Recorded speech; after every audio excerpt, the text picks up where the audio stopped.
Hi, I'm Mark. This is my December review for Aquarius Sun sign and Aquarius rising. This month we have a major event for you. We have Jupiter and Saturn moving into your sign. More about that later. First of all, we need to look at the first of the month where Mercury is making an aspect to Saturn. Now, Mercury wants you to take a look at your path or your career and see where you're going, because I think you need to make some adjustments now. You'll be able to have a clear, critical view now of where you actually are and where you need to be. So have a look, making adjustments that are necessary.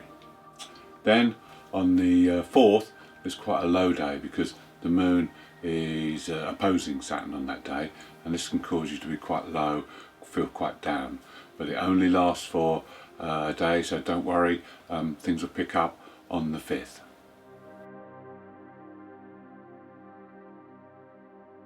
These up and down days continue during the first week or so of December. On the 5th, it's another positive day when you'll feel good. You'll feel upbeat and you'll be dreaming and thinking of all the nice things you want, all the money you can earn to buy these nice things. Then on the 9th, there's another down day. The Sun puts a dampener on things with Neptune around your finances, and there'll be uncertainty. You won't know where you are or what's happening, and you'll feel quite low on that day, so you won't want to do a lot. On the 10th, we have 4 days of pure energy. Mars is very active and makes a positive aspect to the Sun in your 10th house.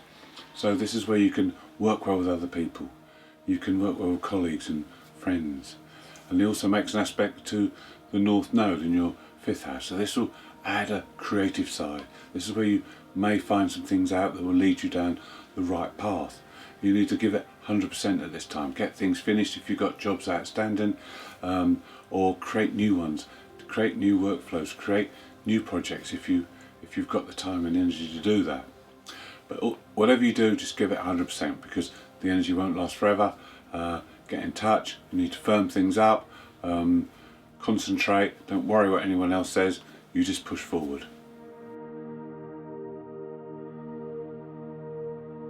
On the 13th, we have a major event. We have Jupiter and Saturn coming together, and this will be the last time in an Earth sign for a long time.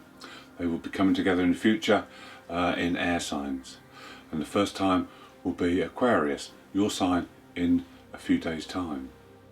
The fact that they're both joining together and marching into Aquarius together in pomp and ceremony means that this is firmly now the age of Aquarius. The age of Pisces is really falling away now.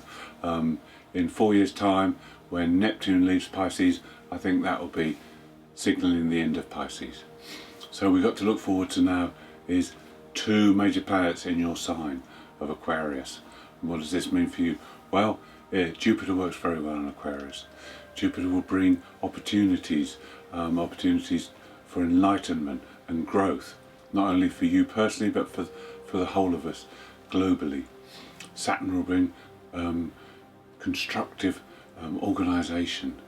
It will bring, it does bring restrictions, but we need some of these restrictions because we're going to be changing a lot. We can't change and just throw things out, because you have to have something to put in their place. So it's best to change slowly within the structures that we have already and make those inventions and exciting things happen within the existing structure.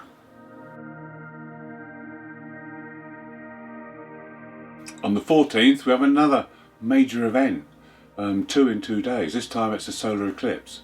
So as you can imagine, there's going to be such a lot going on. The solar eclipse is a member of the Saros South 4 series, and it has a very fated feel about it.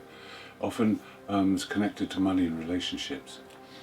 Also, it has a very strong emotional feel to it. It's in your 11th house in Sagittarius. So what does this mean for you? Well, this means you need to look at and examine your wider network of friends and colleagues. You need to rework this and update it, because you're going places now and these people need to be helping you. Maybe some people you need to leave behind because they have no more use in your life. You need to update this. You need to get things going for you so that when you move forward you have the extended network to support you and work with you.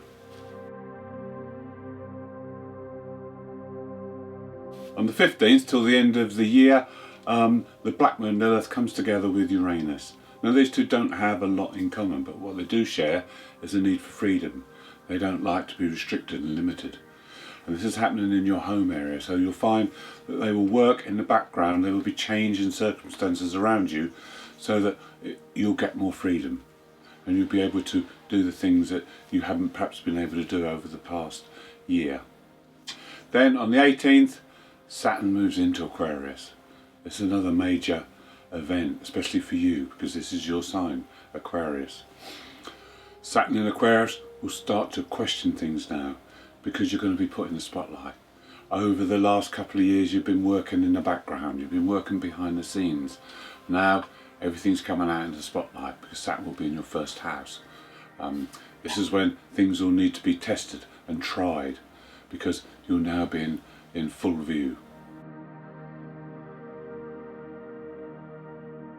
On the 19th we have Venus making an aspect to Chiron, the healing planet. Now Venus will be in your 11th house. So there's a chance here to heal a wound concerned with a friend or a colleague that's still hanging around from the past. And on the 20th, Jupiter moves into Aquarius. This is big news because Jupiter will want improvement, expansion, and he will want to change things dramatically. You've got Saturn already in there. The two will work well together, because if you have too much Jupiter, you will expand too quickly and things can easily fall apart. If you have too much Saturn, you'll never expand because of the restrictions are too tight. So what you need to do is to use the two. Use Jupiter to expand, but within the structure, within the organisation that you've got around you.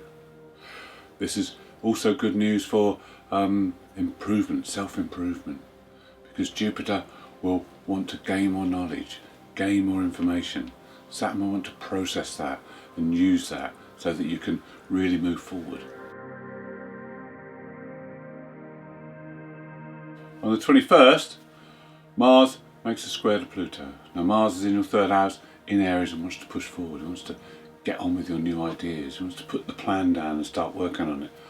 But unfortunately Pluto is in your 12th house, so there could be unconscious things going on in the background that prevent this from happening. You could come up against some kind of power struggle. If you can clear this, then all well and good. If you can't, then you need to use that Mars energy in some other way. Maybe divert the energy and do some exercise, because if the frustration builds because you can't get on and do things, then that's when anger can come out as well. And if anger is suppressed, then accidents can happen. On the 22nd, the Sun moves into Capricorn with Mercury. So again, you all want to get things done in Capricorn. The Sun in Capricorn will want to push forward, achieve, climb. But unfortunately, again, it's in the 12th house. So there's this unconscious thing in the background that may prevent you from moving forward. It could be of your own doing. It could be self-sabotage, but it could be connected to other people whereby they're trying to block you or hold you back. Between the 25th and the 29th, the Sun's going to shine his light, and he will highlight certain areas or problems in your life, so these can be resolved. First, on the 25th, is with Chiron. He will shine a light and you'll be able to see things in a different light. You'll be able to take a new perspective on an old problem. This could be connected with communication issues. Then on the between 27th and 29th, the Sun's going to shine his light on Black Moon Lilith, who's we said earlier is conjunct Uranus. Now this it could be around the home area or your past, or where your connections and roots are. There's going to be a light shone here so that you can again see things clearer, and you can see what needs to be done and the changes that you need to make. Then to finish the year, Venus makes a couple of aspects and is in your 11th house. So it's a good time to have some relaxation, some good times with friends. She does make an aspect to Neptune, so just be careful you don't spend too much money enjoying yourself. The other thing is she connects with the past, because she's conjuncts the South Node, so it'll be all too easy to fall into past behaviour patterns and old habits, so try not to allow that to happen. Thank you for watching. Hope you've enjoyed the video. If you'd like to see more, please subscribe. If you'd like to leave me a comment, I'll be glad to hear from you.